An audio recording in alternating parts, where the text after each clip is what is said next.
The Girl Among the Shadows. Orphaned and trapped in a life of cruelty under her uncles, young Lila flees to a hidden forest. There, a mysterious old woman gifts her a crescent moon pendant, hinting at its secret power. Taken in by a secluded community of healers, Lila starts to uncover the mystical traditions of the forest. But when a devastating drought strikes, she realizes the pendant holds a power she never expected, one that could save the land or destroy everything she loves. Now Lila must confront her uncles and a truth about herself that could change her fate forever. But is she ready to wield a power she doesn't yet understand? Hello, beautiful people. Welcome to Tales of Africa. Subscribe to the channel if you haven't already. Thank you very much, tale lovers. Now let's dive deep into the African savannah from where Lila is. Lila was born in a small village at the edge of the great African savannah. Her early life was colored by bright skies, the laughter of children playing beneath the baobab trees, and the songs of women pounding maize as the sun set. Her mother, Ayo, was known throughout the village for her songs, stories, and kindness. Ayo wove tales of the ancestors, the spirits of the river, and of animals who taught wisdom through their adventures. These stories, passed down through generations, were treasures that filled Lila's world with wonder. But all that changed when sickness swept through the village like the harmattan wind, taking Ayo away from Lila too soon. Lila's uncles, Bako and Kofi, came to collect her, taking her to live with them on the outskirts of the village. Lila clung to her mother's old beaded shawl, which smelled of home, and cried as the familiar world of her childhood faded behind her. Bako and Kofi were nothing like Ayo. They lived in a small mud hut with a straw roof, far from the village center, near the dry lands where the savannah met the forest. While her mother had shown kindness, her uncles were hard men, embittered by life's struggles. They lived off the land but treated it harshly, and they treated Lila with the same cruelty. You must earn your keep, they said, and from dawn until dusk she was made to work the millet fields, fetch firewood, and carry water from the far-off river. Food was scarce, and Lila was given little to eat, mostly scraps or leftovers from what her uncles hunted or gathered. Sometimes it was only cassava peels or sour porridge. She would sit by the cooking fire, inhaling the aroma of stew that she was not allowed to touch, her stomach growling, her mouth watering. Lila's eyes were as dark as the fertile soil after a heavy rain, and they held a quiet resolve. But there was also a sadness in them that spoke of hardship.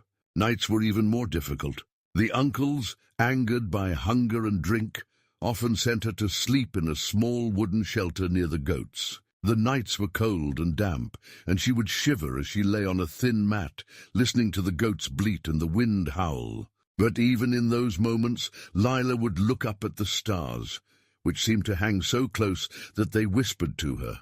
She thought of her mother's stories, of the great lion who roared at the sky, and the ancestors who watched over them from beyond the stars. She wondered if they saw her, if they heard her silent prayers for safety. The uncles were harsh in their discipline and unkind in their words. And though Lila tried to blend into the shadows and keep quiet, they always found some reason to yell, to accuse her of laziness, or to make her feel small. During these moments, Lila would clutch the only thing she had left of her mother, the beaded shawl, with its red, yellow, and green patterns that reminded her of home and love. It was during one of these difficult nights that Lila ran away to the edge of the forest, drawn to the river where the women of the village would sometimes sing and wash clothes during the day. Now it was silent, with only the moonlight reflecting on its surface like a long silver thread. There by the riverbank, an old woman sat on a flat stone, as if she had been waiting. The old woman's skin was the color of rich mahogany, lined with deep creases that spoke of years of wisdom and experience. Her hair, white as cotton, was wrapped in a colorful headscarf. She wore layers of traditional fabric, the kind adorned with intricate patterns, and her wrists were covered with jingling bangles. Her eyes twinkled like stars as she looked at Lila. "My child," she said in a voice that was soft but firm, like the river's current, "why do you come to this place with tears in your eyes?" Lila sat down, her small frame trembling from the cold and her fear. I have no one," she said finally, her voice breaking. "My mother is gone, and my uncles, they treat me like I am nothing." The old woman nodded as if she understood. "There are many who suffer," she said, "but do not let this pain steal your spirit. In every child of this land there is a spark of strength, passed down from the ancestors, carried in the stories of our people." She reached into a woven pouch tied to her waist and pulled out a small object, pressing it into Lila's palm. "Take this," the woman said. It was a smooth stone pendant, carved into the shape of a crescent moon, with symbols etched along its surface. "This is for protection. When you feel lost or alone, hold it close and remember the strength of those who came before you." Before Lila could ask who she was or what the pendant meant, the old woman stood, smiled softly and walked into the darkness, vanishing as quietly as she had come. Lila looked down at the pendant in her hand, feeling its warmth seep into her skin. Though she didn't understand its power, she slipped it around her neck, hiding it beneath her thin dress. From that day on, Lila felt a change. Though her uncle's treatment didn't improve, Lila felt a new strength within her. She found solace in the moment she could escape to the river, feeling the earth beneath her feet, listening to the wind as it danced through the leaves, and holding the pendant close whenever she felt afraid. And though she had to continue living under the cruelty of Bako and Kofi, she began to believe that, like the stories of the lion and the river spirits, she too would find her own way, a way to rise beyond her circumstances. From the day Lila received the pendant, she found a new purpose.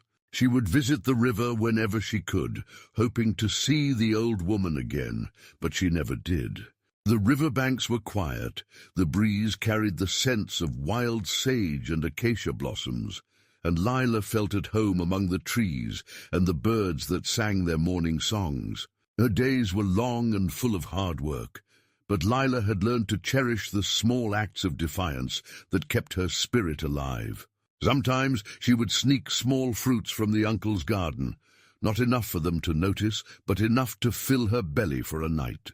Other times she would whisper the stories her mother told her to the goats as they huddled together in the cold night air, pretending they could hear and understand her.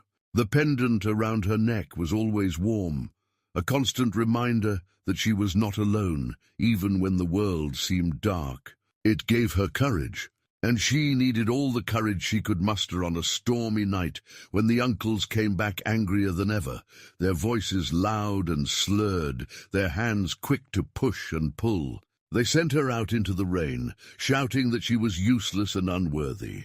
Lila stood there, soaked and trembling as thunder rolled across the sky. She gripped the pendant tightly and felt its warmth spread through her fingers, her arm, and into her chest. Something in her snapped.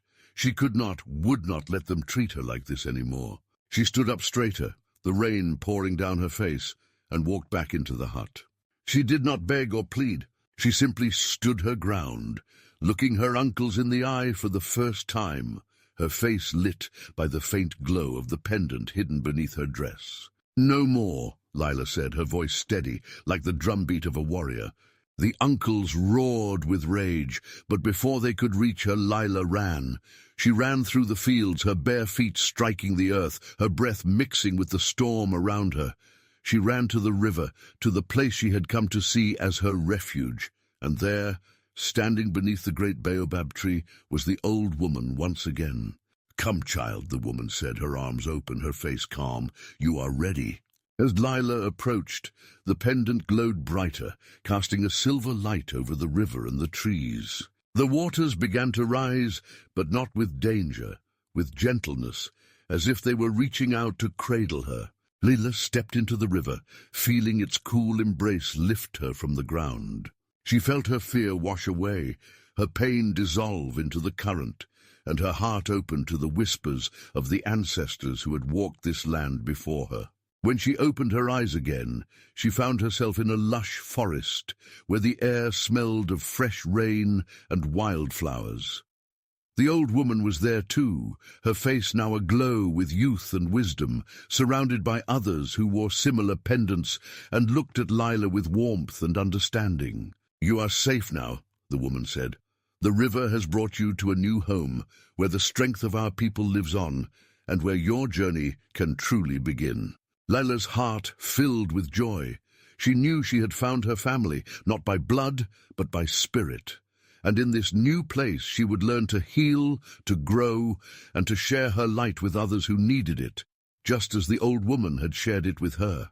And from then on, whenever she looked up at the stars, she knew she was part of something bigger, something brighter. And she whispered her gratitude to the ancestors who watched over her. Life in the hidden forest was unlike anything Lila had ever experienced. Here she was surrounded by people who carried the strength of generations past, each of them bound by a shared understanding of survival, resilience, and hope. They were a small community, elders, children, and adults, all who had once faced darkness in their lives but had come together to build something beautiful. The heart of the forest was centered around an enormous baobab tree, its wide trunk twisting like the hands of the ancestors reaching to the sky. This baobab was sacred, and Lila learned that it had deep spiritual significance for the people there. Under its shade, the elders gathered to tell stories of their forebears, to pass on wisdom, and to give thanks to the spirits of the land. It was there that Lila met Zuwena, a kind but strong woman who took Lila in as her own daughter. Zuwena was a healer. She knew the secrets of plants, which ones could mend wounds, which could soothe the soul, and which could provide visions of guidance from the spirit world. Every day, Zuwena taught Lila the ways of the healer, showing her how to brew herbal teas for healing, how to bind wounds with bark and leaves, and how to call upon the ancestors through prayer and song. Lila found herself surrounded by love and support, and each day she felt the pain of her past being replaced by hope and belonging. But learning to heal also meant facing her own pain. One day, as she sat with Zuwena by the river, Lila hesitated as she cut herbs with a small knife, her hands trembling as memories of her uncle's cruelty flashed through her mind. Zuwena, sensing her struggle, sat beside her and spoke softly. "To heal others, you must first heal yourself, Lila. The pendant you wear, it holds the strength of your ancestors, and it can help you carry the burdens of your past. But you must choose to let go of your fear." "How?" Lila asked, her voice barely a whisper. "How do I let go when the memories are so heavy?" Zuwena took her hands and placed them on the pendant around Lila's neck. "Remember that you are more than what was done to you. You are the daughter of warriors, of healers, of dreamers. Close your eyes and listen to their voices. Let them speak to you." Lila closed her eyes and breathed deeply. As the wind rustled through the trees, she began to hear faint whispers, the voices of women and men, strong and loving. She saw visions of her mother standing proudly beside her, the old woman by the river smiling, and other faces she didn't recognize but felt in her heart. "You are never alone," the voices seemed to say. "Your story is still being written." When Lila opened her eyes, she felt lighter. There was still pain, but it no longer held the same power over her. She thanked Zuwena, who nodded with pride. "You will be a great healer, Lila," she said. "You have the gift, and now you know how to use it." Months passed, and Lila grew into her new life in the forest community. She learned to fish from the river, dance under the moonlight to the sound of drums, and weave baskets with intricate patterns that told the stories of the land. She became known as a skilled healer, tending to wounds and comforting those who came to her in pain. The community thrived, and so did Lila, her laughter ringing out among the trees as she played with the other children, her heart as light as the sky above her. But the world beyond the forest was not without its struggles. Droughts plagued the land, and neighboring villages were suffering. One day, as the community gathered to hear the news brought by travelers, they learned that Bako and Kofi, Lila's uncles, were searching for her. They had traveled from village to village, spreading lies that Lila was a thief who had stolen from them, and they threatened anyone who refused to help them find her. Lila's heart raced as she listened to their words. Though she was safe for now, the fear of being found began to creep back into her life. She thought of the cruelty of her uncles, their angry faces, and the way they had controlled her for so long. She gripped her pendant and closed her eyes, feeling its familiar warmth calm her. One evening, as the sun set behind the forest, the elders called a meeting beneath the great baobab tree. The community sat together, and the drumming began, steady and rhythmic. Elder Jengo, the oldest and wisest in the community, stepped forward. "Lila," he said in his deep, rumbling voice, "you have been with us for some time now, and we have seen your courage and strength. But there comes a time in every warrior's journey when they must face their past to truly move forward." Lila nodded, understanding the meaning behind his words. "I am ready," she said, though her voice trembled. Jengo gestured to the baobab tree. "Tomorrow night you will partake in a ceremony, a rite of passage for those who must confront their fears. The baobab's roots reach deep into the earth, and through its roots you will find the courage to face whatever may come." That night Lila hardly slept. She sat by the river, looking at the pendant and thinking about all that had brought her to this moment. She knew that running from her past would not lead to freedom. To truly live, she had to reclaim her story and find her own strength, the strength of her mother, the strength of the ancestors, and the strength she had carried all along. The following evening, the community gathered around the baobab tree. The air was thick with the scent of burning sage, and the sounds of drums and singing filled the night sky. Lila stood in the center of the circle, her bare feet touching the roots of the great tree, feeling its strength and wisdom flow into her. Zuwena stood beside her, holding a bowl of river water mixed with herbs. "Lila, daughter of the land, daughter of the ancestors, you have been called to this place to reclaim your spirit," she chanted, her voice rising above the drums. "The baobab has seen the passing of many seasons, and tonight it sees you, ready to face what lies within and beyond." Lila closed her eyes as Zuwena poured the water over her head, and she felt a rush of energy flow through her, like the river bursting forth in a storm. The chanting grew louder, and the drums beat faster. Lila could feel the presence of the ancestors around her, their strength, their wisdom, and their love. As the ceremony reached its peak, Lila felt something new. It was not fear nor anger. It was power, the power of knowing who she was and where she came from. She was no longer the frightened girl cast out by her uncles. She was a warrior of the forest, a healer of the land, a daughter of the ancestors. And with that knowledge, she knew she could face whatever came her way. When the ceremony ended, Lila stood tall, the pendant around her neck glowing brightly, as if in recognition of the journey she had taken.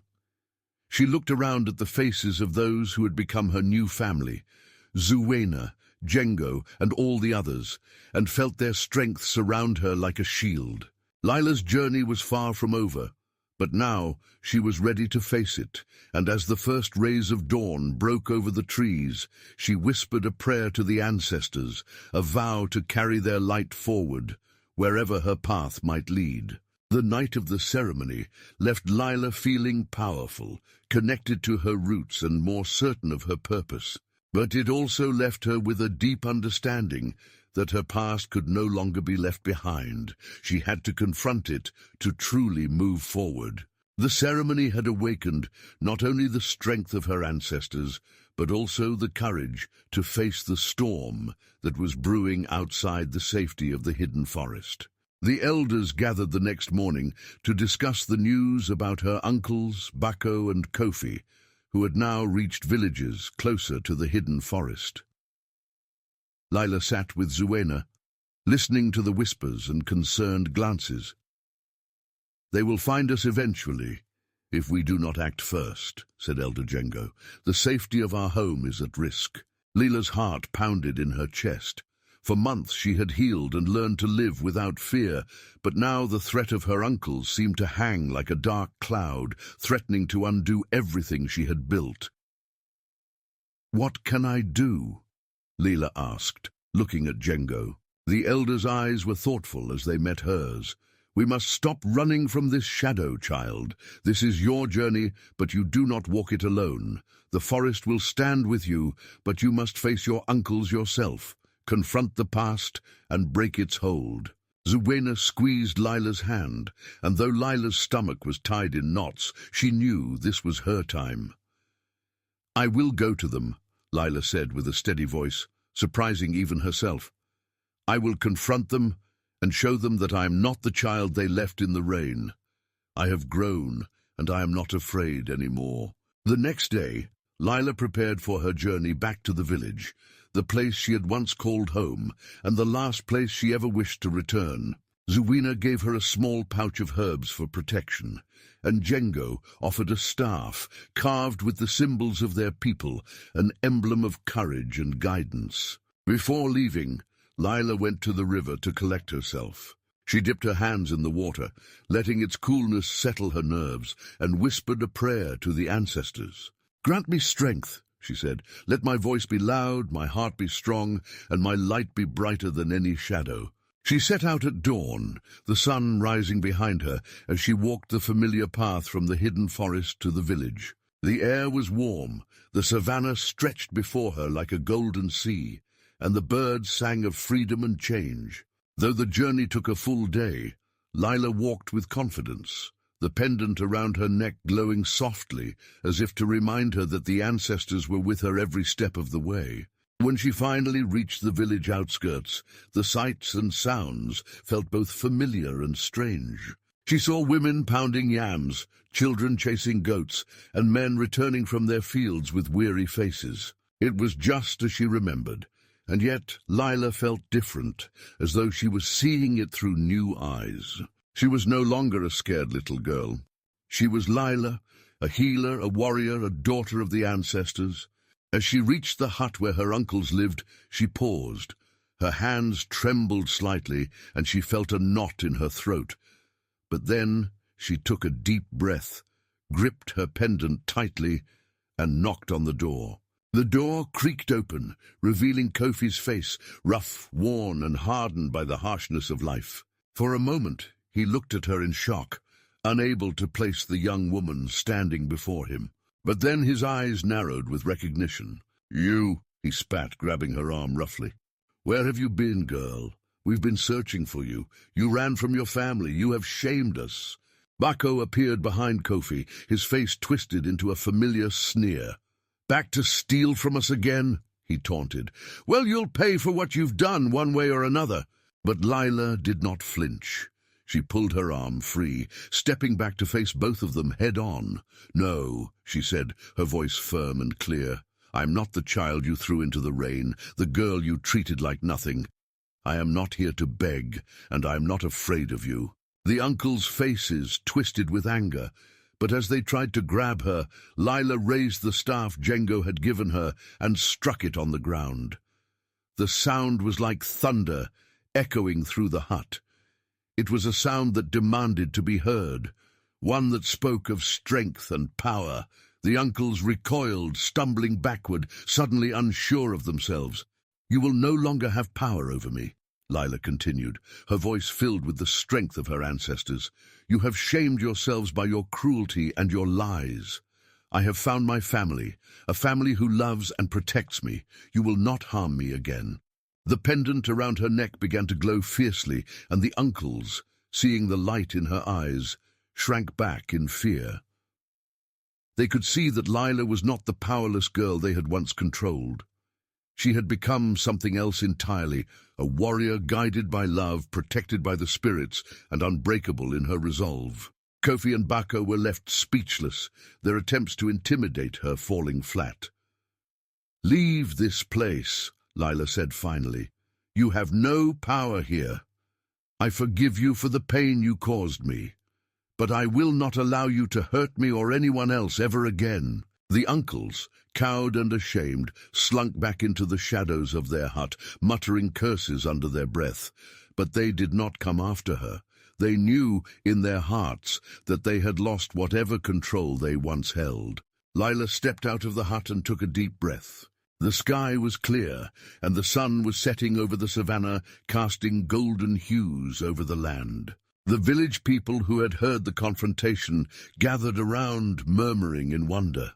For many, Lila's bravery inspired awe and respect, and they could see in her the spirit of the ancestors, the light of someone who had overcome her trials. She smiled at the familiar faces, faces that in her childhood had been filled with indifference or pity. Now, they looked at her with admiration. Lila stood tall, feeling the roots of her past fall away, leaving room for new growth. She had faced her fear, reclaimed her voice, and found her true family in the hidden forest. That night Lila returned to the forest, welcomed with open arms by Zuwena, Jengo, and the entire community. They danced around the fire, celebrating Lila's courage, her strength, and the new path she had carved for herself. And as the drums beat and the stars shone brightly above, Lila knew that this was only the beginning of her story. She would live as a healer, a warrior, and a voice for those who could not speak. She would help others find their strength, their light, and their freedom.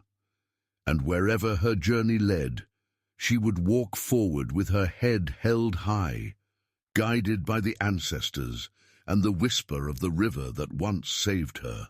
After confronting her uncles and finding peace with her past, Lila returned to the hidden forest with a newfound sense of purpose. Life in the forest blossomed. Lila was no longer just a girl seeking refuge, but a respected healer who the community looked up to. She threw herself into learning the deeper arts of healing from Zuwena, who guided her with the patience of a mother and the wisdom of an elder. Weeks turned into months as Lila grew into her role. She learned to mix herbs into salves that could cure fevers, to chant songs that calmed the restless spirits of those in pain, and to braid leaves and bark into bandages that would heal wounds faster than any cloth. Her touch became known as the Whisper of the River, a name given to her by a young girl whose fever Lila cured when all hope seemed lost.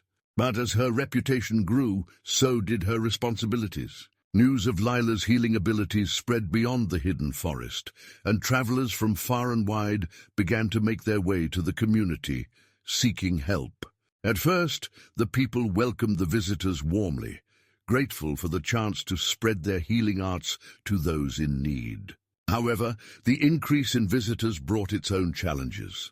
There were not always enough resources to go around, and Lila found herself staying up late into the night, preparing remedies for the sick who came seeking relief. One evening, as Lila ground medicinal roots into a powder, Zuwena sat beside her, a worried look on her face. "The land has its limits, Lila," she said gently. "We cannot keep taking from the earth without giving back. The ancestors teach balance, and we must listen." "But people are hurting, Zuwena," Lila said, her voice filled with urgency. "How can I turn them away when I know I can help?" Zuwena placed a hand on Lila's shoulder, and her touch was warm and calming. "Sometimes, child, healing is not just about curing the body. It is about teaching others to live in harmony with the world around them. Healing is not just a gift to give. It is a cycle to preserve." Lila sat quietly for a long time after Zuwena left, staring at the pendant around her neck. She knew that her gift was special, but she also understood that the land itself was precious and needed to be treated with care. The elders often spoke of the spirits of the trees, the river, and the animals, and Lila knew she had a responsibility to protect this sacred balance. One night, as Lila lay under the stars, she had a dream. In it, the great baobab tree that stood at the center of the forest began to wither. Its once thriving branches turned brittle and dry, and its leaves fell away like tears to the ground. The river that had always whispered to Lila now ran dry, and the animals of the forest scattered in search of water that was no longer there. When she awoke, the dream clung to her like a shadow. The next few weeks confirmed her fear. The drought that had plagued the surrounding lands began to touch the hidden forest as well. The river's water levels dropped, the earth cracked under the sun's harsh gaze, and the once abundant harvest began to fail. Desperate to help, Lila sought advice from the elders. They gathered under the baobab tree, speaking in hushed tones, and finally decided that they needed to appeal to the spirits of the land for guidance. A great ceremony was planned, a gathering to honor the spirits of the forest, the river, and the ancestors, in hopes that they would bring rain and restore balance. On the night of the ceremony, the entire community gathered around the baobab. Offerings were laid at the roots of the tree, millet, cowrie shells, and clay pots filled with honey. The air was thick with the smoke of incense, and the rhythmic drumming echoed through the trees. Lila, standing beside Zuwena, felt a deep connection to the earth beneath her feet and the sky above her head. The elders began to chant, their voices rising in harmony, calling out to the spirits for mercy. And then something remarkable happened. As the community's voices rose together, Lila felt the pendant around her neck grow warm, so warm that it almost burned. She clasped it tightly, and in that moment she heard a voice, not in her ears, but in her mind. It was the voice of the old woman who had first given her the pendant, soft yet powerful. "Lila," the voice said, "the spirits will listen to you. You are their bridge. Speak and they will answer." Lila's heart raced as she stepped forward, trembling with both fear and awe. The entire community fell silent, their eyes fixed on her. She raised the staff that Django had given her, and the drumming slowed to a steady, soft beat. She closed her eyes, feeling the power of the earth rise through her feet, into her body, and through the staff she held. "Spirits of the river, of the trees, and of the land," she called out, her voice strong despite the quiver in her heart. "We honor you. We thank you for all you have given us, but our people are suffering, and the land is in need. We ask not out of greed, but out of respect. Bring rain to quench this dry earth. Bring life back to the forest, and we will honor you as we always have." As her voice faded, the wind began to stir.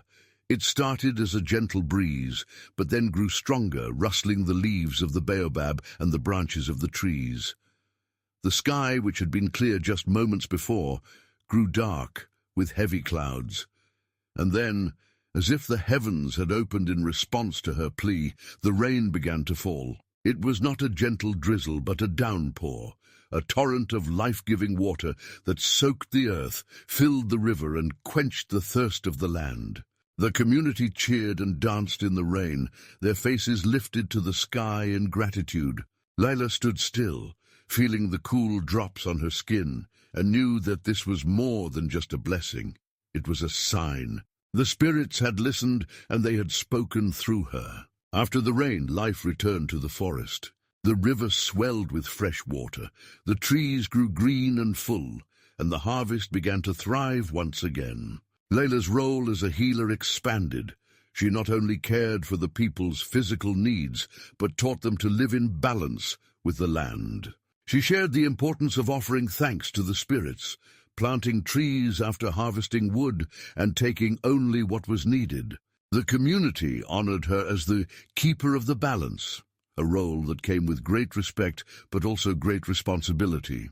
She would lead ceremonies to thank the spirits, teach the children the stories of the ancestors, and watch over the harmony between the forest and the people who lived within it. And whenever she needed guidance, she would go to the river, hold her pendant, and listen to the whispers of the spirits who never failed to guide her with wisdom and love. But the journey was not always easy.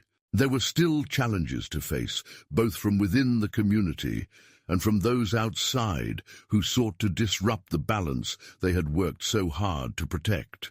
And as Lila grew into her role, she realized that the path of a healer and protector was one that required constant growth, courage, and faith in the unseen forces that watched over her. Still, Lila walked forward, guided by the river, the spirits, and the light of the ancestors. She knew that as long as she honored the balance, her people would thrive, and the land would continue to sing its song of life and renewal. And with every sunrise, Lila whispered a prayer of thanks for the journey that had brought her here, for the family that had given her a new home, and for the strength that had always lived within her, waiting to be found. Thanks for watching until the end. If you enjoyed this video, please give it a thumbs up, share it with your friends, and don't forget to subscribe to our channel for more exciting content. We're always open to suggestions, so feel free to let us know what kind of stories you'd like to see in the future.